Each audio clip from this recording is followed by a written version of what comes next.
Alam mo ba na ang pinakamalaking solar at battery storage project sa buong mundo ay hindi sa US, hindi sa China, kundi nasa Pilipinas? Oo, totoo yan.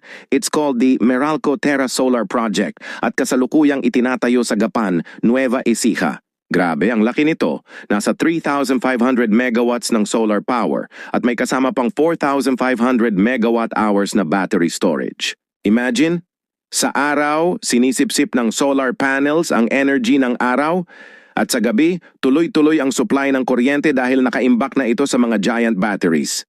Target nilang masupplyan ang 2 million households at makatulong na bawasan ang carbon emissions ng 4.3 million metric tons kada taon.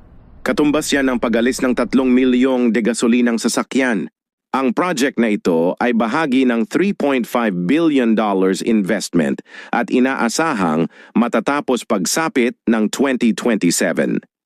In that year, ang Pilipinas na ang magiging leader sa renewable energy sa buong mundo. Kaya kung proud kang Pinoy, share muna to. Dahil ang kwento ng pag-asa at progreso nagsisimula sa ating sariling lupa.